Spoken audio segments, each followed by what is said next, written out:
SR7 TV news కి స్వాగతం. నా పేరు స్వాతి. గత ప్రభుత్వంలో జరిగిన రెవెన్యూ పరమైన తప్పిదాలు ప్రజలకు శాపంగా మారాయి. భూ సమస్యలపై ప్రజలకు అవగాహన కల్పించడం కోసం రెవెన్యూ అధికారులు ప్రజల మధ్య సమన్వయం కోసం ప్రజా దర్బార్ రాష్ట్ర రవాణా యువజన క్రీడల శాఖ మంత్రులు మండిపల్లి రాంప్రసాద్ రెడ్డి వ్యాఖ్యలు. అన్నమయ్య జిల్లా లక్కిరెడ్డిపల్లి మండల ప్రజా పరిషత్ సభాభవనంలో సోమవారం రోజున రాష్ట్ర మంత్రివర్యులు మండపల్లి రాంప్రసాద్ రెడ్డి ఆధ్వర్యంలో ప్రజా దర్బార్ కార్యక్రమాన్ని నిర్వహించారు. ఈ కార్యక్రమాన్ని ఉద్దేశించి మంత్రివర్యులు మండిపల్లి రాంప్రసాద్ రెడ్డి మాట్లాడుతూ ప్రభుత్వం ఏర్పడి 5 మాసాలు కావస్తుందని, చాలా మంది ప్రజలకు అసంతృప్తి ఉందని, ప్రభుత్వం అమలు చేసిన సంక్షేమ పథకాలు ప్రజలకు 100% అందుతున్నాయని, గత ప్రభుత్వంలో రెవెన్యూ పరంగా చేసిన భూ తప్పిదాలపై ప్రజలకు రెవెన్యూ సమస్యలపై అవగాహన కల్పించడం కోసం అధికారులకు ప్రజల మధ్య సమన్వయం కోసం ప్రజా దర్బార్ కార్యక్రమాన్ని ఏర్పాటు చేయడం జరిగిందని తెలియజేశారు. గత ప్రభుత్వంలో రెవెన్యూ పరంగా చేసిన తప్పిదాలు ప్రజలకు శాపంగా మారాయని, ఆన్లైన్లో వారు తీసుకున్న నిర్ణయాల వల్ల ఈ రోజు ఆత్మహత్యలే శరణ్యమైనట్లు భూమి లబ్ధిదారులు బాధపడుతున్నారని, దయచేసి రాష్ట్ర ప్రభుత్వం చిత్తశుద్ధితో ఎన్నికల సమయంలో ఇచ్చిన వాగ్దానాలకు కట్టుబడి రెవెన్యూ పరంగా ఉన్న సమస్యలు తీర్చడం కోసం అధికారులను ఆదేశించడం జరుగుతుందని తెలిపారు. ఈ కార్యక్రమంలో సంబంధిత జిల్లా అధికారులు, మండల అధికారులు, సచివాలయాల అధికారులు, ప్రజలు పాల్గొన్నారు. ఆర్వి కృష్ణారెడ్డి, అన్నమయ్య జిల్లా ఇన్ఛార్జ్.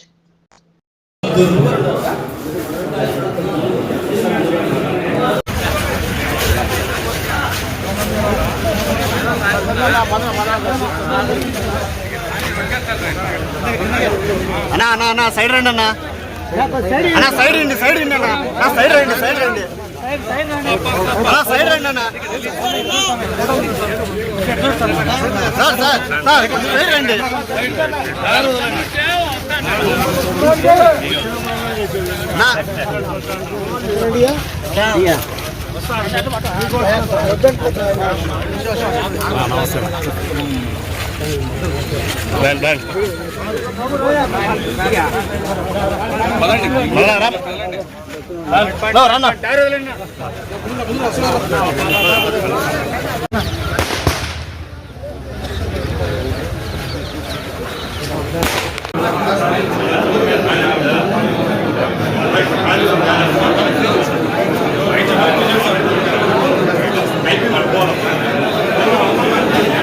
మంత్రి గారిని సన్మానిస్తున్నారు.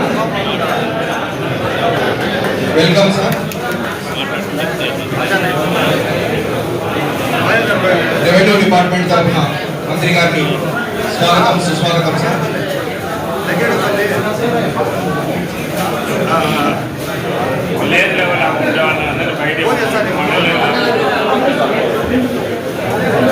అందరికీ నమస్కారం.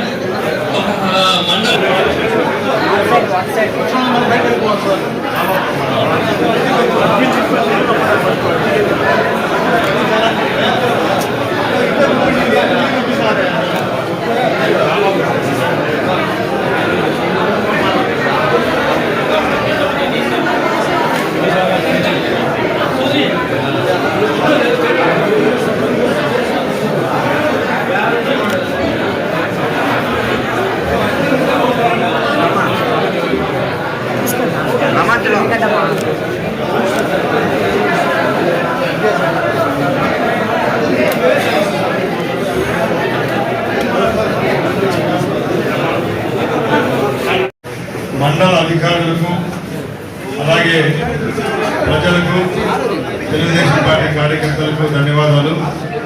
ముఖ్యంగా ఈరోజు ఈ వినూత్నమైన కార్యక్రమం ఏర్పాటు చేయడం ఏమనగా, ప్రభుత్వం ఏర్పడి 5 నెలలు అయిపోయింది. చాలామంది ప్రజల్లో అసంతృప్తి అనేది ఉంది. ముఖ్యంగా ప్రభుత్వాల నుంచి వస్తున్న సంక్షేమ పథకాలు అయితే 100కి 100 అందుతున్నాయి. ముఖ్యంగా రెవెన్యూ పరంగా అయితే ప్రభుత్వం పైన ఏ విధంగా కాంక్షించిందో ఆ విధంగా అయితే గ్రామీణ స్థాయిలో జరగడం లేదని మాకు తెలుసు, మీకు తెలుసు. కాబట్టి ముఖ్యంగా రెవెన్యూ పరంగా ప్రజలకు సంబంధించిన సమస్యలు ఏవైతే ఉన్నాయో దాని మీద అవగాహన కల్పించడానికి ఈరోజు అధికారులకు, అలాగే ప్రజల మధ్య సమన్వయం కోసం ఈ కార్యక్రమం ఏర్పాటు చేయడం జరిగింది. ముఖ్యంగా గత ప్రభుత్వంలో రెవెన్యూ పరంగా చేసిన తప్పిదాలన్నీ ఈరోజు ప్రజలకైతే ఒక శాపం అయిపోయినాయి. ముఖ్యంగా ఆన్లైన్ల విషయంలోనైతేనే ఆ రోజు వాళ్ళు తీసుకున్న నిర్ణయాల వల్ల ఈరోజు ఆత్మహత్యలే శరణ్యమైనట్టు రైతులైతేనే భూమి లబ్ధిదారులు అయితేనే బాధపడుతున్నారు. దయచేసి రాష్ట్ర ప్రభుత్వం చిత్తశుద్ధితో ఏదైతే ఎన్నికల ముందు హామీ ఇచ్చామో రెవెన్యూ పరంగా ఏవైతే సమస్యలు ఉన్నాయో అవి సివిల్ డిస్ప్యూట్లు కానీ అవి సివిల్ డిస్ప్యూట్లు మళ్ళా అవి పోలీస్ స్టేషన్ల వరకు పోవడము కేసులు పెట్టుకోవడం కూడా జరుగుతున్నాయి. అంటే ఒకసారి అందరూ ఉద్యోగస్తులు మీరు కూడా అర్థం చేసుకోవాలా. మేము ప్రభుత్వం నుంచి ఒకటే అడుగుతున్నాం, రోజుకు ఒక్కొక్కటి ఒక గ్రామంలో మీ తరపున కార్యక్రమం ఏదైతే ఈ రెవెన్యూ పరంగా సమస్యలు ఉన్నాయో అర్జీదారులు ఎవరైతే మీ దగ్గరికి వస్తున్నారో ఒక రోజుకు ఒకటి లెక్కన చేసినా కూడా వచ్చే 6-7 నెలల్లోనే ఆ సమస్యలన్నీ తీరిపోతాయి. అంతేగాని రాజకీయ నాయకులు మేమైతే సిఫార్సు లేఖలు పంపిస్తానే ఉన్నాం, స్లిప్పులు పెడతానే ఉన్నాం. ప్రజలు పెళ్లిళ్ళ దగ్గరికి పోయినా చావుల దగ్గరికి పోయినా ఎక్కడ ఏ ఫంక్షన్లు అటెండ్ అయినా కూడా రెవెన్యూ పరంగా సంబంధించిన అర్జీలు ఇక్కడ కాదు ప్రతి ఒక్క నియోజకవర్గంలో ఉన్నాయి. కేవలం మంత్రులకే కాదు, ఎమ్మెల్యేలకి కాదు, ప్రతి ఒక్కరి దగ్గరికి గ్రివెన్స్ అనేది వస్తే 100 గ్రివెన్స్లు వస్తే 90 గ్రివెన్స్లు అయితే రెవెన్యూ పరంగానే వస్తాయంటే దయచేసి అధికారులంతా మీరు కూడా గ్రహించాలా. ఎవరైతే ఈ దేశానికి రాష్ట్రానికి వెన్నంటుగా ఉన్నారో రైతులు, వాళ్ళకి సంబంధించిన సమస్యలు ఎక్కువగా ఉన్నాయి. కాబట్టి మీరు సహృదయంతో గత ప్రభుత్వాలాగా మీ మెడ మీద కత్తి పెట్టి తప్పుడు పనులు చేయండి. తప్పులు చేసి మాకు ఎవరైతే లబ్ధిదారులు ఉన్నారో, మాకు ఎవరైతే అడుగులకు మడుగులు ఎత్తే వాళ్ళు ఉన్నారో వాళ్ళకి సాయం చేయమని మేము చెప్పడంలే.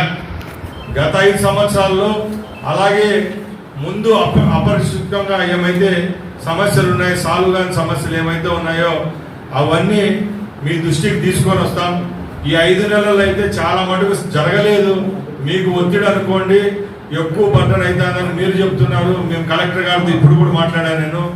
ఈ సమస్యలు అయితే జాయింట్ కలెక్టర్ లెవెల్లో, ఆర్డీఓ గారి లెవెల్లో, అలాగే కలెక్టర్ లెవెల్లో అయితే మేము చూసుకుంటాం.